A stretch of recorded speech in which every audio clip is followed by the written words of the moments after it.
like and subscribe to When Saturdays Come. Bishop, he's in behind Roden. It's Bishop. That's in.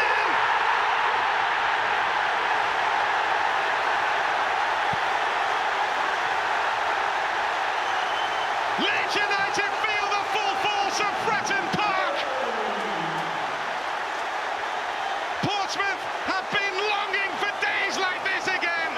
A moment like this. The moment has arrived. Hello everyone, welcome back to When Saturdays Come with me, Dry Bry.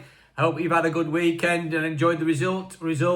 Did you enjoy the intro that I just put on with the Portsmouth goal against Leeds? No disrespect to Leeds fans, I just had to put it on and actually show you what could happen in this championship. It's just mental. You know, if I know one or two people, I mean a lot of people have had Leeds on a banker at Portsmouth to go on and win that game. They were under pressure after we won and Burnley won, Sunderland won. So the pressure was on for Leeds to get a result down at Portsmouth. However, if you'd have delved into the past fixtures at home, which Portsmouth are capable, they've done really well against the bigger teams at home in the championship. They are no mugs, and it was a great result for them. It almost secures their place back in the championship for another season, and it's put a bit of a dent in Leeds' hopes of getting automatic. And it's got to be said that, because when they beat Sunderland in the last few minutes and they turned us over in the last few minutes down at Bramall Lane, everybody were banking, saying that's it, Leeds are going to win the title, including me, by the way. They're going to run away with it. It never works, does it? And they've had a blip.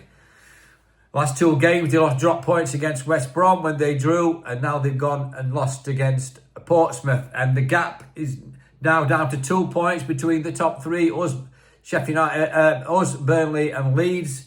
Anything can happen. It will happen. You take nothing for granted in this championship. I said it before on my videos, and I'll keep saying it.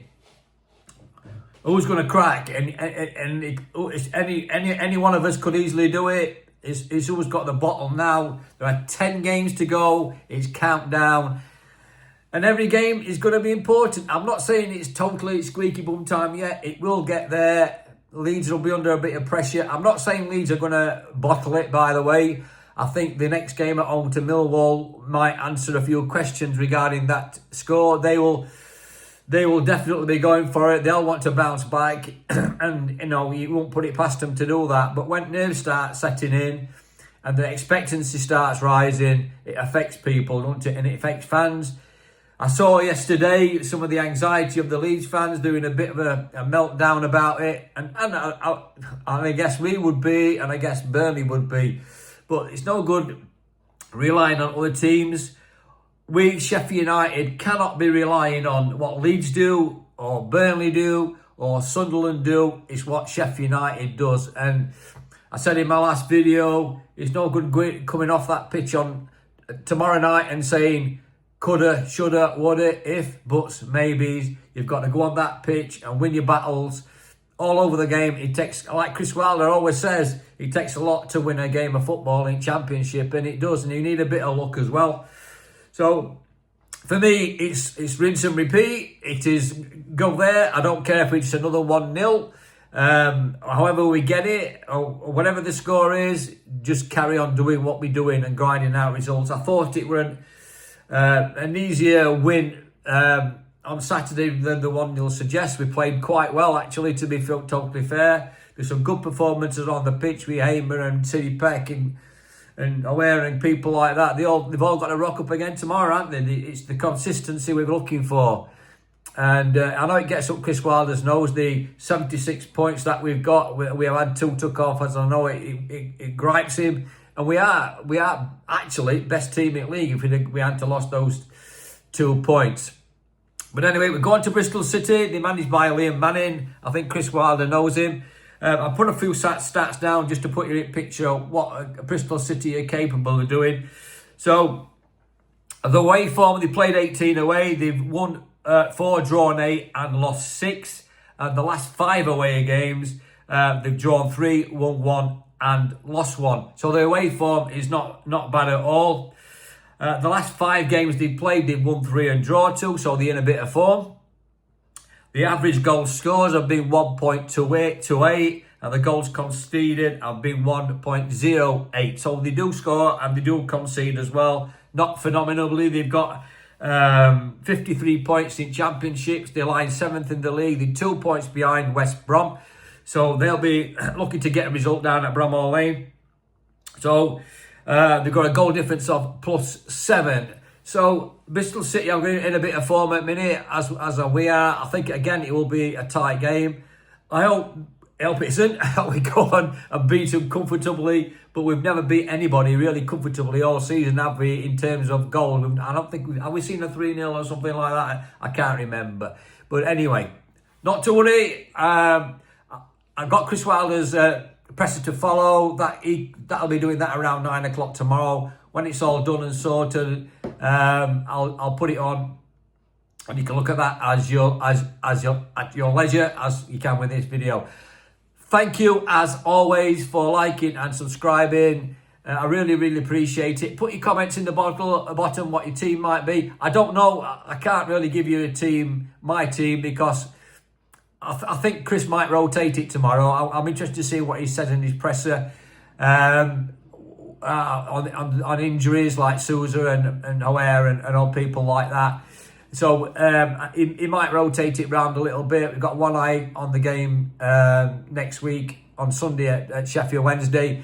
I'm not bothered about that Sheffield Wednesday actually at this game. I'll do a video later on in the week about that. It's just something, a different game, isn't it? We can talk about. I don't like derby games anyway. I just find them unattractive games to watch, if I'm honest.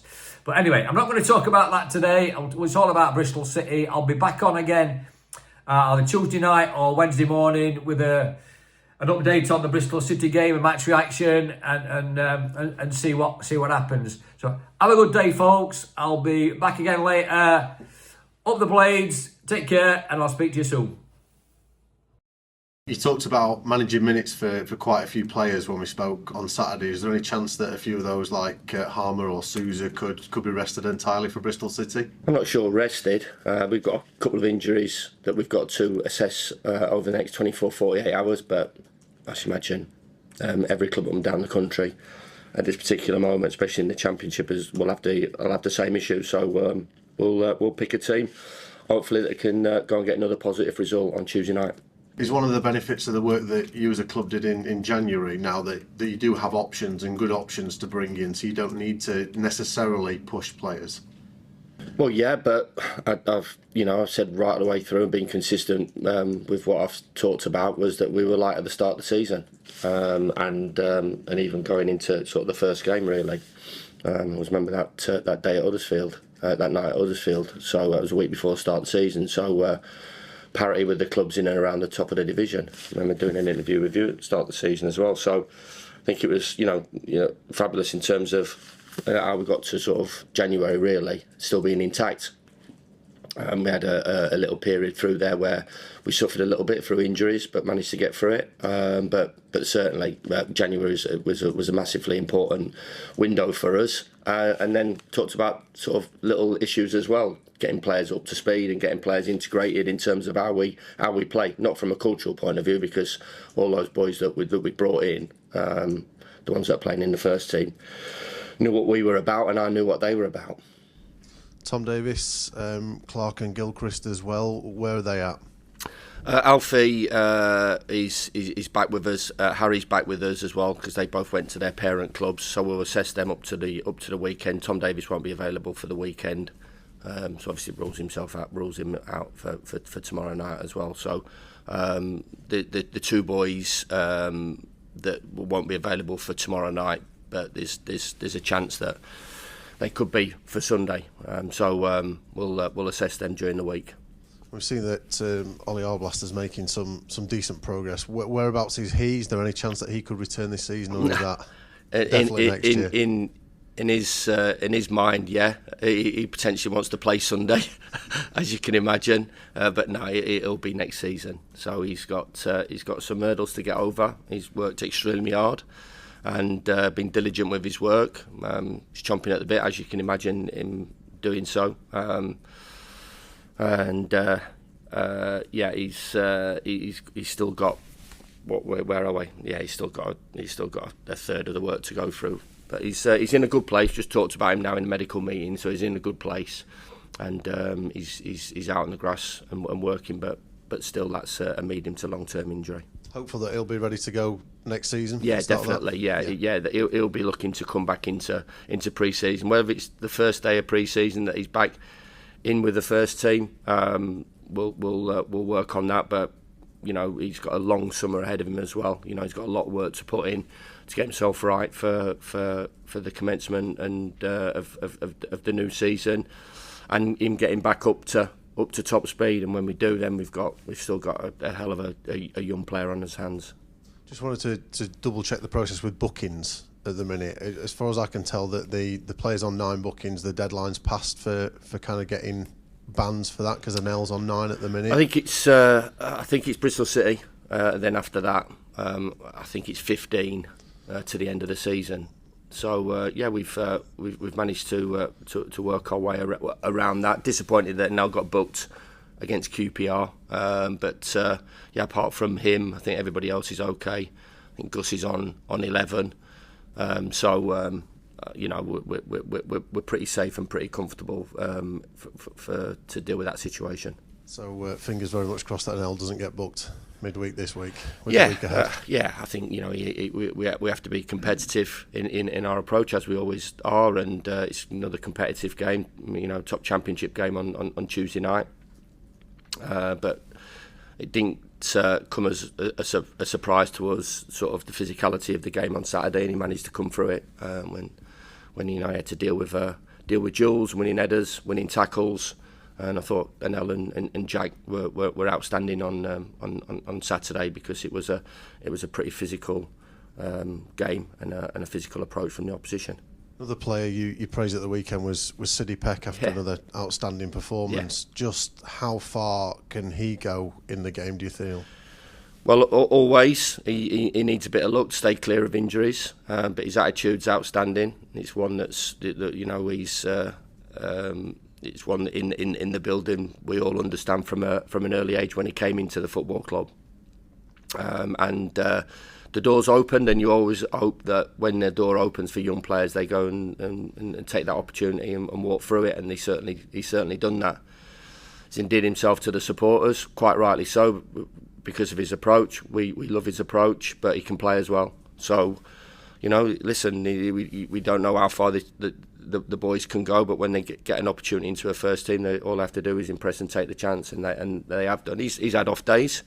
There's days where physically, it's been on top for a young lad, but there's a lot of young lads that are playing in the team at the moment in their first year, and I think that goes under the radar as well. When certain sections come out and sort of criticise the group and some aspects of it, which I suppose you always get, but. First seasons for Cooper, first seasons for Harrison Burrows, who was outstanding on Saturday. Sidney, there's a whole host of them. Femi coming onto the pitch, the young loan players. They're not sort of 25, 26, 27-year-old loan players in Gilchrist and Jez. So, getting used up to speed to the physicality of the league, the intensity of the league, and how tough it is, and how tough it is to win games of football. So, all these boys are learning on the job, and they're going to be better for their experience this season. I think everybody understands where we want to be next year. But a season in the Championship is great for their development and their experience, and it has been for Sidney. He's been outstanding, and he has to get his head down and be consistent with his performances and his approach, which I'm no doubt he will be. Did you watch the Leeds game yesterday? No, I was out. This is going to be how it is right the way through. I've said all along it's an accumulation of points. We're not taking the eye off our job. Old enough and experienced enough to know that we have to get our heads down and work extremely hard for every result, and that means every result. There's no gimmies. There's no easy games in this division. There's no. They'll turn them over, and that'll be 3 points for them, and they might win. This is the unpredictability of the Championship, and whatever results you'll chuck at me, I'm gonna come back with the same approach. We have to concentrate 100% on ourselves, getting the job done and getting as many points as we possibly can. And if it's enough, then fabulous. And if it isn't, then we have to address the next situation. I think you spoke quite passionately about the points deduction at the weekend. You have got the most wins in the league. You've got the most points in the league. Other teams potentially getting talked about a little bit more. How do you feel about that? Yeah, I've just got to go on what we've done on the pitch, really, and which has been outstanding with the stats that you've just rolled out. And I think it goes. Maybe not the best time to ask me after a game, but it is what it is, and we've had to deal with it from the first game at Preston, and we're still dealing with that situation, and we'll just keep adding to that total. Good to have a midweek game with what's coming at the weekend to keep the focus this just week. How it is when the fixtures come out, Adam. You have to deal with it. Whether it's a local derby, it's a team that are going well in terms of Bristol City. Whatever it is, you have to deal with the fixture list. You have to deal with the hurdles that you have to get over. It's all part and parcel. That's why I've said all along, delighted in terms of the position that we're in. If it was as easy as people make out it to be, then why aren't everybody else at the top of the division winning games of football? It isn't, because of how difficult it is and the challenges that this division poses, and everybody talks about it. Everybody talks about it in football. Well, maybe outside the Premier League, everybody talks about the Championship. Whether the ex-managers, players, pundits, fans, or whatever, it isn't an easy division. To win any division or to be up the top of the division in any league, in any country, you have to do a lot of things right, and we're going to have to do a lot of things right between now and the end of the season, and we have to deal with midweek games. I don't think after this week, I think we might have a couple. Obviously, we've got the Friday, Monday turnaround, Easter fixtures. I think we have a midweek game against Millwall. So let's deal with it and deal with it in the best possible way, which is putting on another good performance and hopefully gives us an opportunity of winning a game. But yeah, again, talk about the opposition, their position, the young players that Liam is working with and the players that they've got, and the outstanding season that they have, and they'll want to keep that going. They'll have their fight, they'll have their target, which obviously is to get into the playoffs, and we've got our own fight. So big game looming, and hopefully we can produce another big performance. Gone under the radar maybe a little bit, Bristol City, because their situation right now is excellent in terms of their league position, their form at the moment. Certainly not a game to be taken lightly in any way, shape or form. Oh, never. Nobody should take any game in this division lightly. I certainly don't, because of the experience that I've had in the division. And yeah, I think maybe, Adam, it's because the amount of teams that have been floating about, sort of out of the playoffs, in the playoffs, sort of. It's really congested in from fifth to what, you got to look at another 10 teams, haven't you? Some have to win a lot of games of football. There'll be some at the bottom of that list. In 12th or 13th or 14th that they're going to have to win 8 out of 10 or whatever it is, which is incredible form going into the last part of the season. But some big clubs. Bristol City's a big club. In the division, they've gone close on a number of occasions, and who's to say that it isn't going to be their season where they get in the playoffs? It's happened before, and then all of a sudden you find yourselves in the Premier League. I don't think anybody would have fancied Luton to get into the Premier League, and all of a sudden they're at Wembley and they're winning a game on penalties, and all of a sudden they're a Premier League team. So a load to play for in that part of the division, and some really big clubs as well that are flying. Coventry are flying at the moment. We've got them to come. West Brom are doing well. Middlesbrough have got another result. Norwich are in amongst it. Some big clubs. So everything to play for in the last 10 games of the season. I wouldn't think that anybody, maybe outside a couple of clubs, have got nothing to play for. And then I'll still go on about, they will be, because they like to upset teams as well. It's just that mentality that we all have. They don't like to see teams do well, and so we've got something to play for. And if those teams that haven't got anything to play for, we're up against, then we know their approach, and we have to deal with it. And just finally from me, the reverse fixture at Ashton Gate was kind of a real example of the season. You know, a willingness to win, you know, a number of key players missing. You know, One getting his first goal for the club. But kind of, if you look back, it typifies the spirit that you and your team have shown this season. Yeah, it was. It was a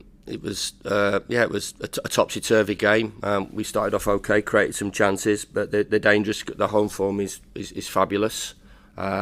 We switched off, they get a penalty, and then we come roaring back.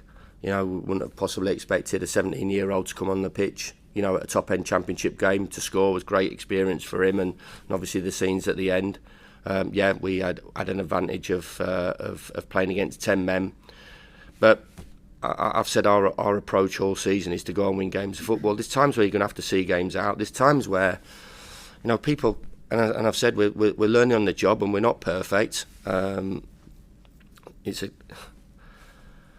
team that's been put together again, and you know, we can't be embarrassed if teams have periods of the game that we have to deal with. Whether it's Leeds United at home, when they're losing and they're trying to get back into the game, and then they want to go and win it. You get pushed back at times, and you have to deal with it.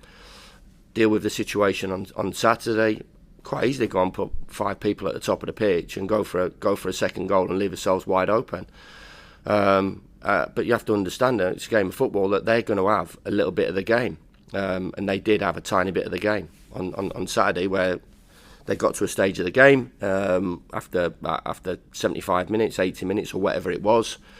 They know they weren't going to get smashed 3 or 4, and they tried to get something out of the game. And we had to cope with it, deal with it. Certain parts of it that we could have done a little bit better, transition and maybe a little bit more quality. But we saw the game out, and the best teams have to see games out and do it. You know, it wasn't a defensive attitude from us. To win games of football in the division, you can't have a defensive mindset. We haven't got a defensive mindset. We go to win games, but you have to understand, realise and accept that teams are going to have a bit on you. Let's deal with it, and let's make sure that we get the result that we want, which was a big 3 points on Saturday.